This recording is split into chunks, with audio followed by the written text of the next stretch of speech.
Feel the Sacred and the Sublime with the new Constellar Knights Terminal World 3. I have no idea when that's going to come out for us, because that's not a main set. That's kind of like one of those things where we're going to get them at like an arbitrary moment, I think. But okay. We have Constellar Castor. Level 4 Light Fairy, 1700 attack, 600 defense. Oh, Cupid pitch target. You can only use the first effect of this card's name once per turn. If this card is summoned, you can special a Constellar from your deck except Castor. Also, you cannot special from the extra deck for the rest of this turn except Light and Dark. A Constellar Xyz monster that has this card as material gains this effect. Once per turn, when an opponent activates a spell card or effect, detach 2 materials from your monsters, and if you do, negate that effect and destroy that card. I mean, okay, that's one way to start things off. We just got a starter that summons one from the deck and also gives the Xyz a spell negation. That seems pretty good. Only spell cards, so no imperm negate, but still, that's really good. We have Tellar Knight Signian, I don't know. Level 4 Light Warrior. This card is always treated as a Constellar card. You can only use the first, second, and third effect once per turn. If this card is summoned, you can add a Tellar Knight or Constellar monster from your deck to your hand. You can target one other light you control, increase its level and discards by 1. This card can be treated as 2 materials for the Xyz summon of a Tellar Knight monster that requires 3 or more materials. Okay, what? These are kind of custom, no? Like, right off the bat, you go normal summon Castor, special this one from your deck. Oh no, this is not a Constellar. Oh, never mind. Okay, they're different archetypes. This one just summons a Constellar. Okay, but still, I was under the impression that you can summon this one with this one, but that's not the case. But still, oh, my bad. You can't do that. Okay, it is always treated as a Constellar card. All right. Bro, why not just name it Constellar Knight Signy then? Okay. Yeah, no. Normal summon Castor, special this one, add a card from deck to hand, make it level 5, both of them level 5, and then you can make even one that requires 3 monsters. It's kind of okay. I mean, I don't have much to say about it other than that seems very high quality. It does kind of just like push this deck into a super 1-card combo direction, but sure. We have X-Tellar Knight, Constellar Ptolemy Omega 7. All right, cool. The DDD naming conventions out here. Rank 7 Light Machine, materials 3 level 7 monsters. Once per turn during your main phase 2, you can also Xyz summon this thing by using a Tellar Knight or Constellar Xyz you control. Ooh. Wait. That means I can go M7, detach. I can go M7 into a 4 material Zeus now in my Fiendsmith deck. Wait, I could already do that. Never mind. That's not big news. That's not that. You could already do that with like the Gaia and stuff like that. Never mind.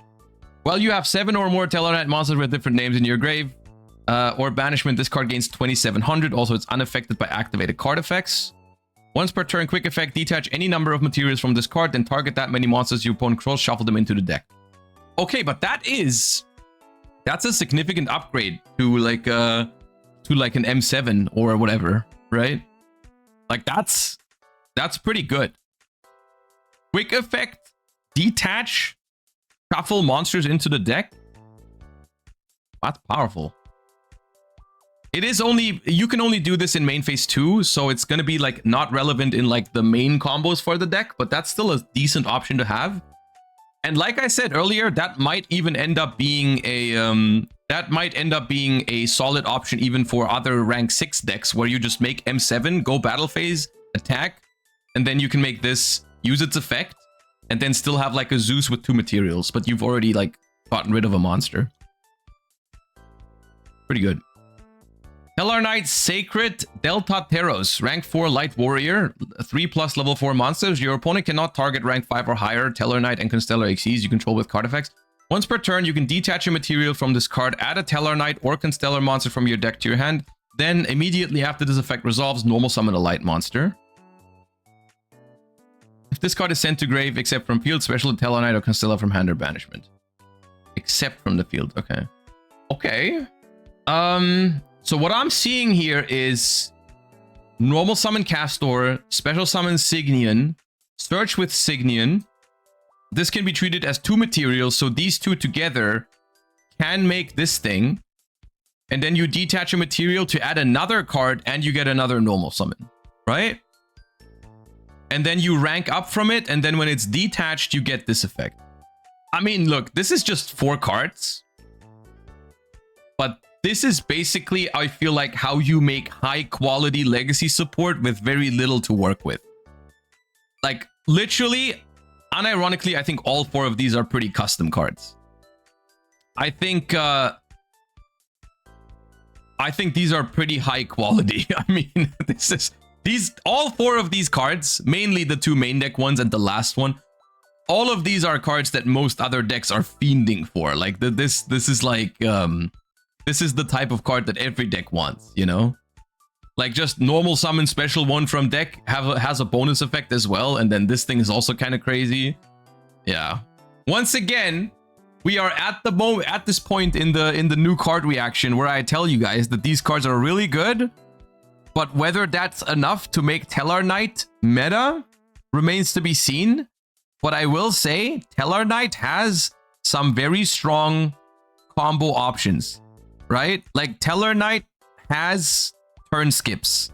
Tellar Knight has some pretty crazy stuff it can do, and I'm sure you can somehow make it work with these new cards better than before. Tellar Knights have a 1-card combo turn skip. They do, but here's the thing. Didn't they already have that beforehand? I feel like I've heard this before. I feel like I've seen combos of Tellar Knight doing a turn skip even before this support. I think they already had that. Which does... It was a 2-card combo? Okay, maybe. Maybe they didn't have a 1-card combo for it. But, like, still, we'll see. There's a lot of decks that can do some pretty crazy stuff if it's uninterrupted. The question is going to be, how consistent is it going to be? How good is it going to be going second? How good is it going to be at playing around hand traps? Also Nibiru. Like, is that going to change with these cards? We're going to have to wait and see.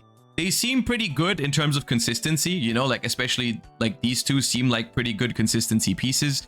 So it probably gets more consistent. But like, does it get better at going second or better into hand traps? Because those are things you have to like take into account with a modern Yu-Gi-Oh deck for it to be good. Like it's not enough if your deck basically FTKs if it's uninterrupted very consistently, right? Because in reality, people will interrupt you. In reality, you will have to go second. So those are honestly more important than just the raw potential of the deck when it goes first uninterrupted.